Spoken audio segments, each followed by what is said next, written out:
Hi Taurus, here's a general look at your solar chart for May 2013. May I wish you a happy birthday if you haven't had it already.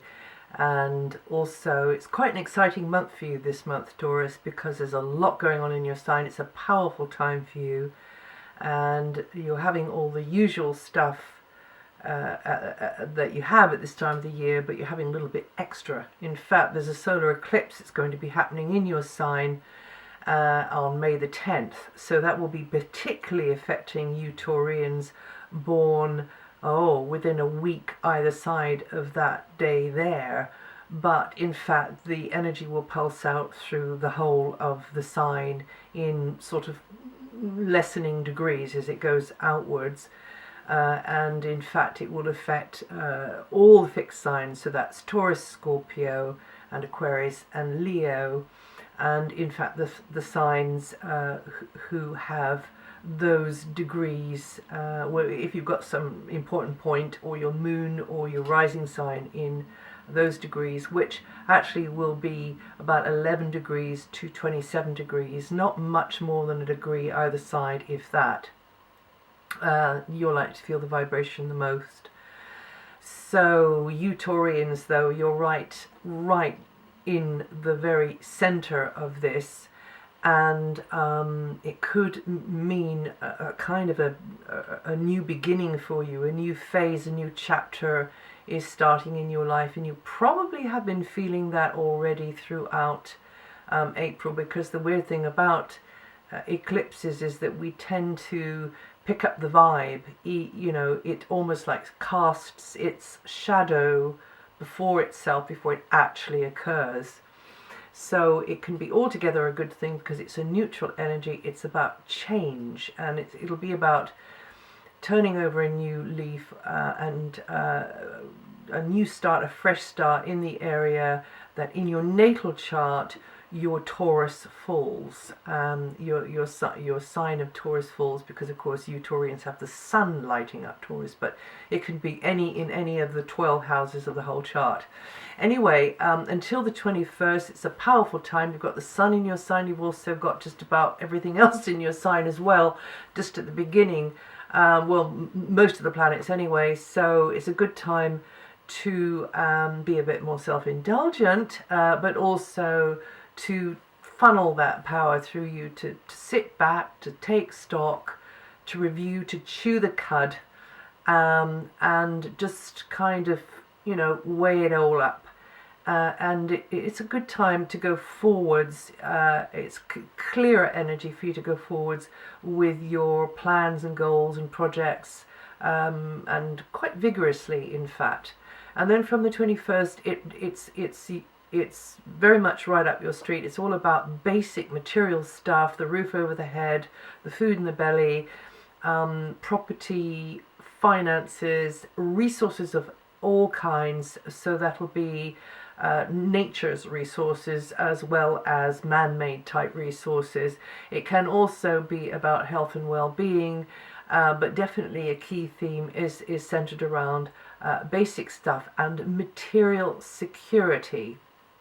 So anything like that is likely to be grabbing your attention a little bit more, and maybe you're thinking about, you know, maintaining it, protecting it, moving it, ditching it, or getting your hands on more of whatever it is. But also this is a very good time for you to be capitalizing on any asset, and that can be a relationship, that can be a job, that can be a place, that can be you yourself. Your own patch of ground in this world is your inborn talents, your gifts, Taurus. So that's you developing those as well, with the sun coming into that area. But before the sun gets in there, Venus will already have arrived, and also probably Mercury, yes. Now, until the 16th, Mercury's in the same place as the sun, so very busy in the head with Mercury in your sign, maybe coming and going more, socializing, meeting, greeting, mixing, mingling. Transport may be more highlighted, travel, communications of all kinds, education, speaking, writing, any form of media, any form of creative self-expression, in fact.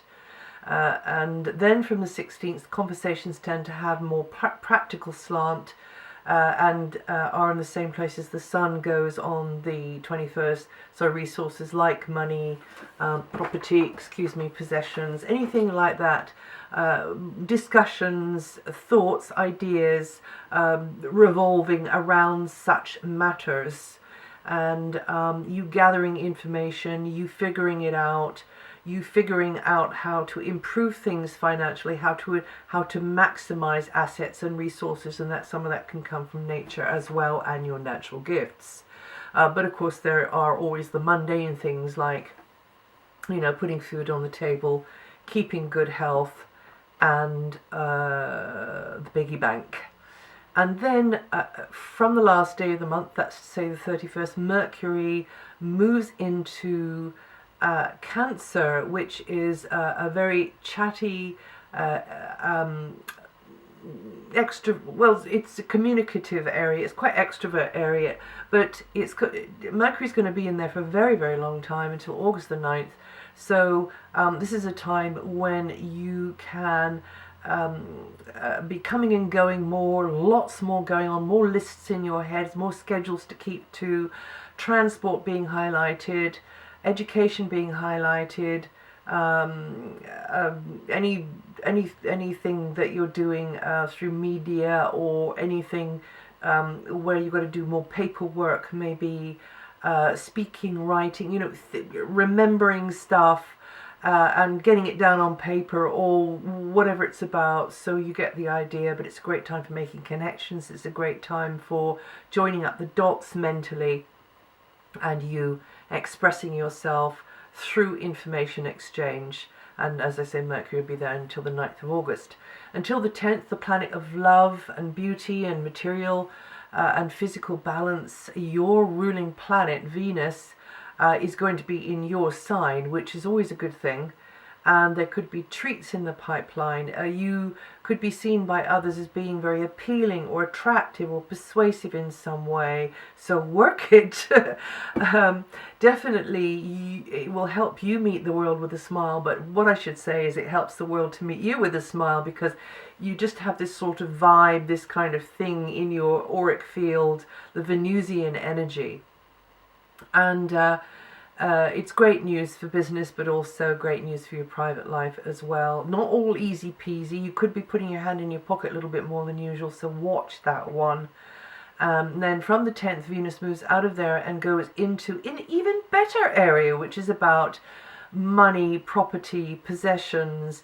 It means that if you play your cards right, this flow energy of Venus, this opening, flowing energy of Venus, which also rules money, could mean that you do quite well there, or things material, including money. And if you know how to manifest what you want, then visualize having the thing that you really want to have, forgetting that you haven't got it already. Just imagine you have got it, and taste it, smell it, stroke it, whatever it is, or whoever it is. With Venus there, it can help you to manifest. And although with any of the transits you can still work the energy like that, but Venus in this area here, which is a very materialistic area, can help you be successful and can at least ease things materially for you. Also, it could be that you and someone are teaming up in a way which actually eases in some way it helps you out in a material sense or financially, or in fact the two of you are really just kind of mulling over or enjoying some really rich set of experiences or quality experiences. And materially, things tend to feel more balanced with Venus here, and others may show their appreciation for something you have, or just for yourself. And then until the 31st, Mars is also in your sign, a very dynamic time for you. Taurus would have come in there later on, or second half of April anyway. and Mars, it means that there could be lots of more hustle and bustle going on around you. You needing to be more decisive, you needing to be out in front and lead, not wait for, to be invited even, but maybe I shouldn't have put it quite like that, but just be more the initiator. You have more permission with Mars here. Watch it, because Mars can be a bit over the top, a bit bossy, a bit sort of confrontational, but if you are aware of that, that's okay. But definitely it will tend to raise up your vitality and help you to achieve goals and objectives, especially with anything to do with your physical health, your physical look, your image, but also somebody else's physical health maybe could be on your mind. Definitely a time though to take the initiative, carpe diem, seize the day and be proactive, whatever that's about, whether it's just getting out there with your shovel and your fork and sort of attacking the ground, and getting things growing, whatever it's about, and you getting with the program so that you can improve things for yourself personally. This is very much about you. This is for, definitely to build something or improve something which is going to help you feel more comfortable, more relaxed, more at home, more fed, more warm, more, just better in your skin. And then from the 31st, Mars moves and then demands that you put more effort into getting organized around the piggy bank on basic levels to do with property or possessions, and you perhaps having to be almost like forced into being decisive about something. Sometimes it works like that in either of those areas, actually.